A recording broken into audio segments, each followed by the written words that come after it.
Alright, so today we're taking a look back at 2024 in video games. Overall, this isn't per se a great year for video games, but there's still some unexpected good stuff to see from a lot of underdogs.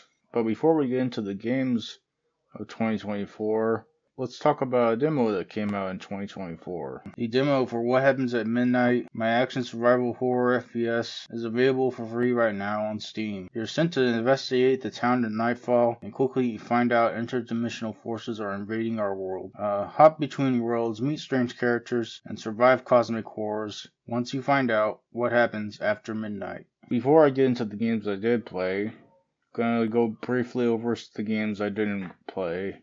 Suicide Squad, I didn't get to. The main reason was because the story seemed kind of disrespectful of what came before. And I know the major thing that happens is going to be comic booked away into being not real, or was planned to.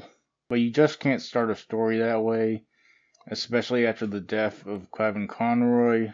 And on top of all that, I heard that the missions were really repetitive and boring. Your generic live service slop.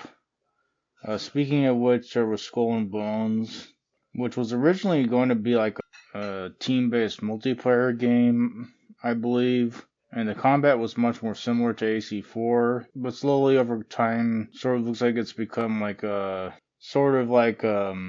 more MMO-like and live service grindy type stuff.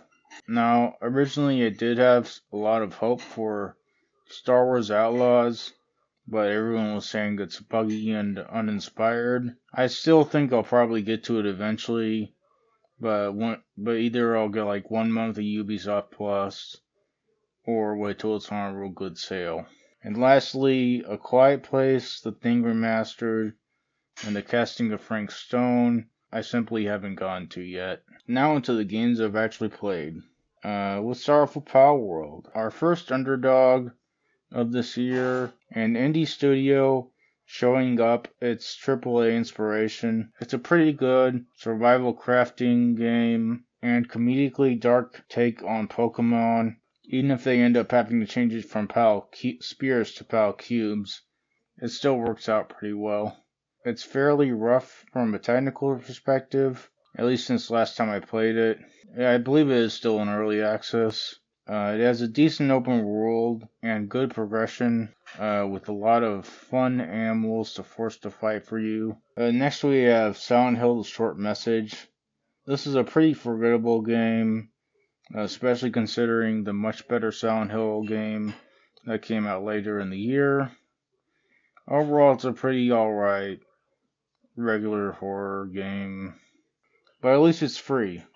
Next we have Outlast Trials. This game's pretty good, and actually I think is my favorite of the Outlast games. There's not a lot of good co-op horror games with good atmosphere out there. One bad thing though is that if you're wanting to play a particular mission, it's pretty hard to get games. You sort of just have to go random missions. I think playing the game in order now would be impossible. The game can be kind of frustrating in solo. I wouldn't recommend it. But if you have a group of friends or don't care about playing the missions in order, the order really doesn't matter too much. I'd recommend checking this out. Next we have X Defiant. Rest in peace. It's a shame this game is going to die, but it's not too hard to see why it did. There's a lot of reasons. Although the gameplay is pretty solid, there's a lot of issues. The main reason the game died, from an appeal point of view, it's not enough like old COD to be like old COD, and it's not enough like a hero shooter to be a hero shooter. Another thing is, even after the massive pre-dev content dump, there's still less weapons and equipment and things like that than COD. Also, the maps are generally mid to long range instead of mid to short range. I like mid to short range a lot better, and I think most of the COD audience they're trying to steal does too.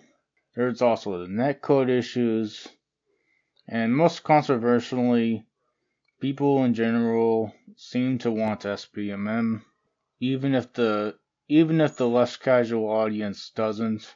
And the problem just makes itself worse when the player base empties bottom out, where the worst players leave, making the second worst players the those worst players, and those worst players leave, and so on and so on. Personally, I think it would be nice to have something in between SBMM anarchy and SBMM dictatorship.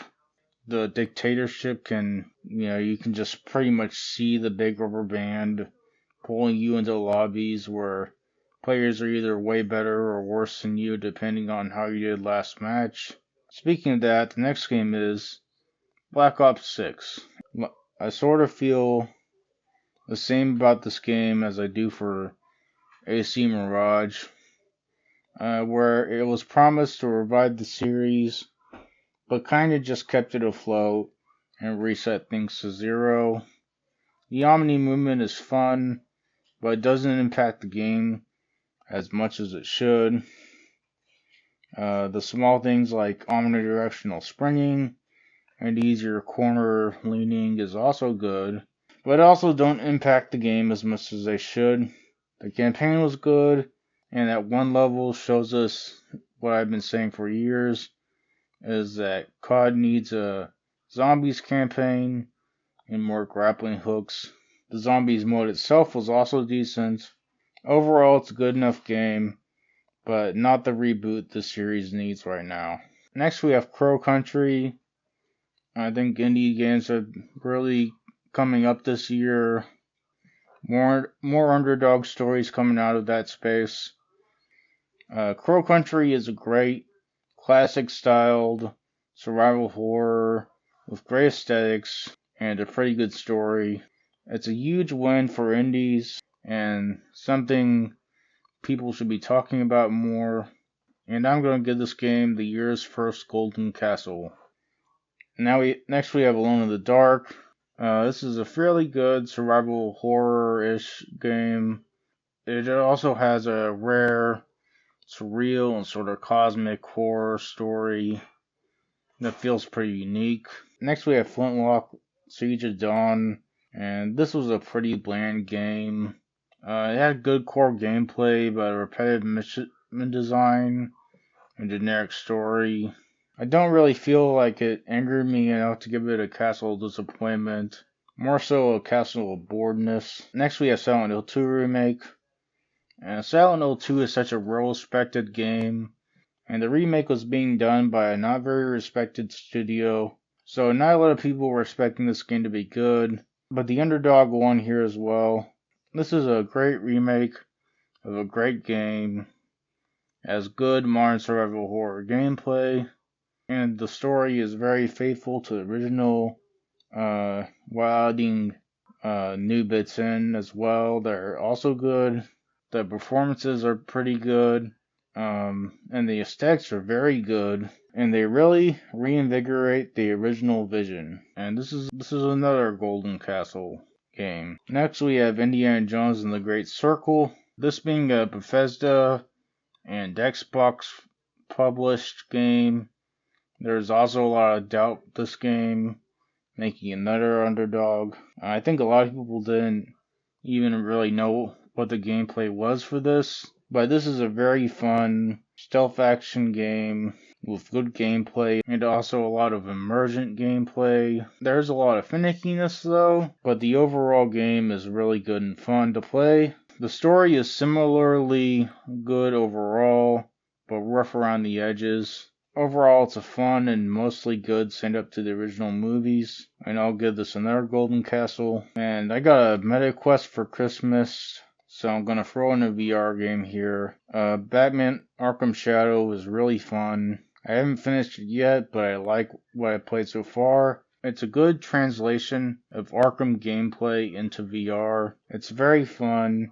It's cool to see the amazing Arkham world up close, and the story is pretty intriguing so far. So I'll give this unfinished Golden Castle. This is also a pretty good year for DLC. Shadow of the Erdtree being the main one. It's a really good expansion for the main game. Good world design, although I think the entrances to areas can be too obscure at times, in my opinion, with how often they make the entrances obscure. The new weapons and areas are great. The gameplay is still fun, and the bosses are even better than in the main game. The final boss is a bit too much though. I did play him pre-patch though. The aesthetics are also even better than in the main game.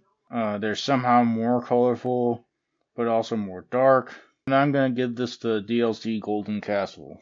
Next we have Alex 2's DLCs. The Lake House is a fairly good expansion of the main game, and Night Springs is an amazingly fun and wacky anthology with not much connection to the main game. The gameplay is a bit bland, and the Night Springs one though, but the story and visuals more than make up for it. Remnant 2 has released a really good trilogy of DLC, although technically this year was just Yesha and the Root DLC, but overall the DLC for this game has been great. It's not too different from the main game, but the main game is fun enough that I can't get enough of it. There's still great combat, bosses, and worlds to explore. Going into a summary of the year, overall it wasn't a great year for games, but there was definitely some underdog highlights that were really great. Thank you to anyone who likes, comments, or subscribes. That's it.